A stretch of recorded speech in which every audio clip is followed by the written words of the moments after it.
नमस्कार मंडळी. या वीकेंडला आम्ही ठरवलं की वॉटरफॉलचा ट्रेक करायला जायचं. नेहमीप्रमाणे 10 लोकांना विचारलं तर कशी तरी 4च जण तयार होतात. ते 4 म्हणजे आम्ही. डेस्टिनेशन ठरलं महाडमधील नाणेमाची धबधबा. पुण्यापासून 5 तासाच्या अंतरावर असल्या कारणाने सकाळी लवकरच पुणे सोडलं.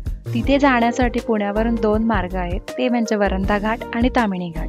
वरंधा घाट काही कारणामुळे बंद असल्यामुळे आम्ही ताम्हिणीतून गेलो. जातानाच मुळशीमधील क्विक बाईटला थांबलो. तिथे मस्तपैकी मुळशी धरणाचा आणि पावसाचा आनंद घेत नाश्ता केला. मला इथली मिसळ फारच आवडते. तुम्ही पण नक्की ट्राय करा. काही वर्षांपूर्वी भोरमधील मडेघाटवरून हा धबधबा पाहिला होता. या धबधब्याची भव्यता आणि सुंदरता लांबूनही मनात भरणारी होती आणि तेव्हाच ठरवलं की कधी ना कधी हा धबधबा बघायला जायचा. पण तेव्हा इतका परिचित नसणारा हा धबधबा सध्या ट्रेंडिंगवर आहे आणि म्हणूनच वाटलं आपणही नको मागे राहायला. त्यानंतर पुढे निघालो मुळशीच्या हिरव्यागार डोंगरांमधून. धुक्यात गाडी घातली आणि ढगात कधी गेलो ते कळालंच नाही. वाटेत असंख्य छोटे मोठे झरे आणि धबधबे दिसत होते, पण आपलं लक्ष फक्त एकच, नाणेमाची. धबधबा बघायचा म्हटलं तर आपल्याला मान्सूनची वाट बघावी लागते आणि त्यामुळे पावसाळ्याच्या सीझनमधले 15-16 आठवडे आणि त्यातले 15-16 वीकेंड्स फक्त आपल्या वाट्याला येतात. दरवर्षी फक्त हे 15-16 वीकेंड्स असतात की तेव्हा तुम्ही धबधबे बघायला जाऊ शकता आणि त्यातच जर तुम्ही लांबचा कुठला बेत केलात तर तो होईलच याची शाश्वती नसते आणि त्यापैकीच हा एक बेत होता. नाणेमाची गावात पोहोचता पोहोचताच 5 तास गेले. तिथे गाडी पार्क केली आणि तिथून पुढे चालू केली पायपीट. आपली पायवाट गावकऱ्यांच्या शेतातूनच जाते आणि त्यानंतर चालू होतो छोटासा जंगल ट्रेक. ही पायवाट अतिशय सुंदर आहे. तुम्ही अर्धा-पाऊण तास चालत राहता तरीही थकवा अजिबात वाटत नाही. गर्द झाडीतून चालता चालता आजूबाजूचा नजारा बघताना मन थक्क होते. जंगलातून चालताना धबधब्याचा आवाज येत असतो पण धबधबा दिसत नाही.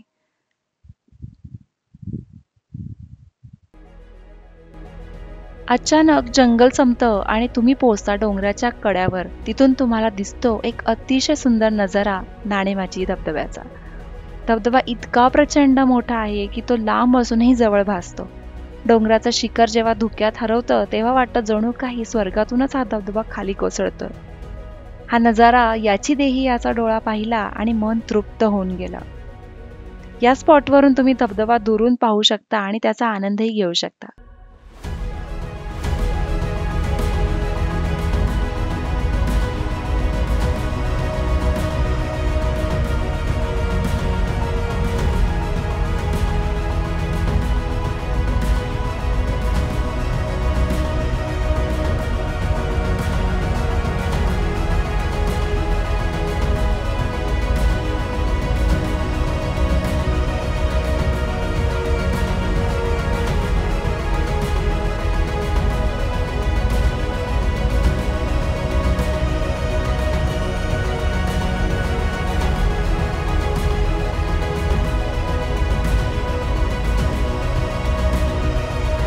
थोडंसं पुढे जाता येतं पण ती पायवाट धोक्याची आहे.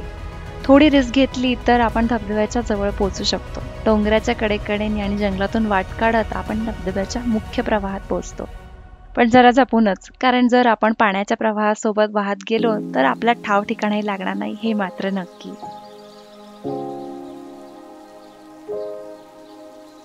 आम्ही धबधब्याच्या डोहात जाण्याचा प्रयत्न केला पण स्थानिक लोकांनी आम्हाला सुरक्षेच्या कारणास्तव अलीकडेच अडवलं. थोडं वाईट वाटलं पण थोड्याच वेळात पाण्याचा प्रवाह जसा वाढला तसं त्याचं अडवणं योग्यच वाटलं. कुठे गेला तर निसर्गाचा आदर नक्कीच करा. स्वतःच्या मर्यादा ओळखूनच निसर्गाचा आनंद घ्या. इथे यथेच्छ भिजलो, घरून आणलेला खाऊ खाल्ला आणि परत फिरलो. जातानाही आता तोच सुंदर निसर्ग अनुभवत गेलो.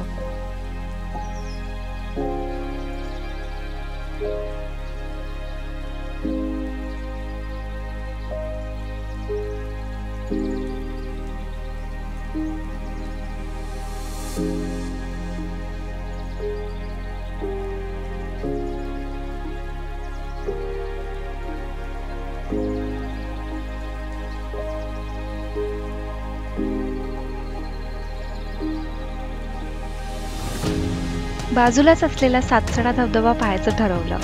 तोही धबधबा गाडी पार्क करून 10-15 मिनिटाच्या पायी अंतरावरती असल्याने येथे खूप गाड्या थांबल्या होत्या. धबधबा रस्त्यावरून दिसत जरी नसला तरी तुम्ही त्याच्या ओढ्याच्या प्रवाहाचा मार्ग धरत धबधब्यापर्यंत पोहोचू शकता. चिखलाची पायवाट तुडवत शेताच्या बांधांवरून चालत तुम्ही धबधबाजवळ येऊन पोहोचता.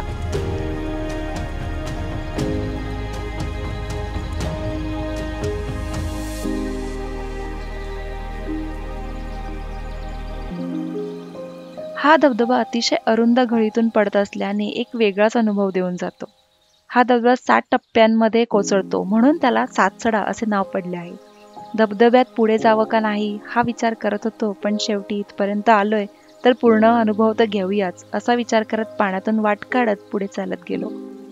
पाण्याचा प्रवाह जोरात होता, त्यामुळे प्रत्येक पाऊल जपून टाकावं लागत होतं. लोकांच्या घोळक्याला थोडंसं मागे टाकून पुढे गेलो आणि निसर्गाचा चमत्कार नजरेत सामावून घ्यायचा प्रयत्न केला. गर्दी वाढत गेली म्हणून जास्त वेळ न थांबता परत फिरलो.